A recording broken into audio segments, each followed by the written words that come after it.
The 4-3-1-2. How exactly do you win matches with this formation?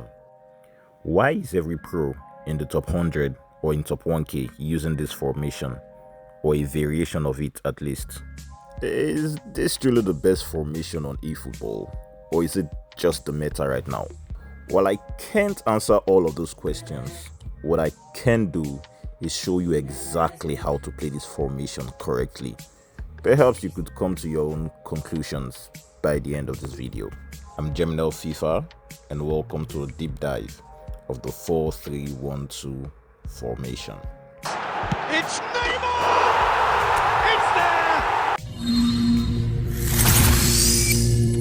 there! If you set up this formation heeding my instructions, then there's a couple things you need to know when defending. Here's the first. Your defensive shape on and off the ball are two very different things. When you lose the ball, your defense instantly goes into a 4-4-2 formation, giving you a very solid structure behind. What happens is it leaves your opponent with three options. 1. Either recycle in order to keep possession. 2. Get really creative in order to break your defense. Or 3. They simply just panic and give you the ball. This doesn't just happen on basic attacking scenarios. In times where you're being countered, you would physically notice all your players running back and falling into the 4-4-2 shape just because they don't want to give your opponents the easy opportunity to break them down. With this setup, even if you're fairly decent at defending, your opponent would have to work overtime to break you down. Now imagine what happens if you're actually good at defending. Imagine how difficult it would be for your opponent to even create opportunities, how much more scoring the goal. The outcome is, when you do concede, most of the time, your opponent deserves that goal. They actually worked for it. Now let's talk about the last line of defense, your centre backs, and the reason you're pairing a build-up with a destroyer. The build-up centre-back is often the one to track runs and make attempts to cut passes out, whereas your destroyer centre-back is the more aggressive one, making crucial tackles and relying more of his physicality as opposed to his agility. Striking the perfect balance between aggression and patience is what makes this pairing so lethal. The result of using two destroyers is a volatile defense, and the result of using two build-up is a docile defense. Stability comes with pairing both, ensuring that each of your opponent players at a given time is occupied. And of course, your skill in defending is also something that should be put into consideration. Knowing exactly when to step up and make tackles, or when to run back and cut passing lane, would make all the difference using these tactics. Now let's talk about one of the most crucial aspects of your defending, the anchor man. There's a reason it's an unforgivable thing to use any other type of defensive midfielder in this position but the anchor man. There are a lot of defensive playstyle on eFootball, orchestrator, box to box, even destroyers. None of them is going to play as good as the anchor man. Here's why. Your anchor man is kind of like your build-up and your destroyer centre-back combined. Knows exactly when to position himself to cut out passing lane, exactly when to make tackles, exactly when to use his physical prowess to win the ball. No other type of player moves like this in-game, and it is by design. They often have incredible defensive stats because his job is very simple. Win the ball in the midfield. Don't let it get to the defense.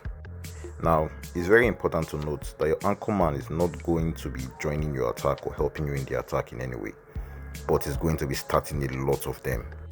Because when you win the ball in the midfield, your opponent team shape is still in an attacking mode, and it's very difficult for them to get into position to defend. Hence, with an anchor man, you'd find that you get the opportunity to start a lot of quick counter-attacks, and if you're even averagely decent at passing, you'll be able to capitalize on a lot of those. Now let's talk about the final puzzle piece in defending with this formation, your box-to-box midfielder. The box-to-box midfielder are often typed with very high stamina. The reason is simple. They are going to be running the entire length of the pitch. Although they may not have the defensive stats or prowess that other midfielders have, they're just always pivotal, because oftentimes all you need is a body in front of the ball to intercept a pass, and even when they're not able to win the ball, they're just always there as the quickest option to pass through when transitioning from defense to attack. A lot of the time, even after your midfield has been beaten, you would notice your box-to-box midfielder still running back and trying to track late runs into your box. And lastly, unlike the anchorman, your box-to-box is actively going to assist your offense. Alright, let's talk about your offense. How exactly do you attack with this formation? Let's find out, shall we? Now here's a quick clip I want you to watch and observe. The fullbacks anywhere in the world. He's very much the modern fullback. He was a winger, moved a little bit deeper, but he still has that passion to get forward. And we know it's backed up by a great engine and occasionally... Can he finish? Pause. Let's rewind. Now we get the ball with Rio Ferdinand and make a quick pass to Nesta. Another one-touch pass to Vieira. And notice who he's pressing me with. His defensive midfielder. Noticing that, I play a quick pass to Rio Ferdinand and get the ball to my whole player. Now look at the loads of space that he's left me in. Trying to capitalize, I instantly made another pass to the feet of my striker. Now again we notice he's pressing with his centre back. But also something else we can deduce from this is that we do not have the numbers for the attack. But we do have space in the midfield. We play the ball into space for our midfielder. Realizing how overpowered lobbed passes are, we make a quick one to our striker's foot and instantly get a simple goal. How about we check out another scenario? In a bid to transition from defense to attack, we get the ball to the feet of our anchorman. Now, notice our opponent is pressing again with his midfielders. We instantly get the ball to the feet of Kaka. And again, he's pressing. Quick 1-2 pass between Kaka and Messi, and he has left us in loads of space for our striker. And of course, we're going to make use of the space. Quick through ball to Ronaldo, turn and play a simple shot into the goal. Let's see one last scenario before further explanation. If you recall from the formation setup video, I told you that when you're attacking, you often find yourself with 5 players up front. That makes it very difficult for your opponent to track. The beauty of this formation is that most of the time, you'd have space, and not just space, options. Now look at how many bodies we have forward. The simple fact is, no matter how fast my opponent's centre backs are, he can't track all of them. Hence, going forward, we're almost guaranteed a goal even before shooting the ball. How about we replay and silently watch that beautiful goal in real time? For the go. Nedved. Bout of passing here, really easy on the eye. Oh, that can he finish? Goal! This is exactly how you attack with the formation. Quick passes, creating space and finding options. Now you might be thinking to yourself, perhaps this only works with opponents that are aggressive when defending. That's wrong. It also works perfectly against opponents that are very good at defending and opponent that abuses the matchup. In fact, I would argue that it even works better. Here's why. They tend to give you a lot of space for the simple fact that they don't want to commit prematurely.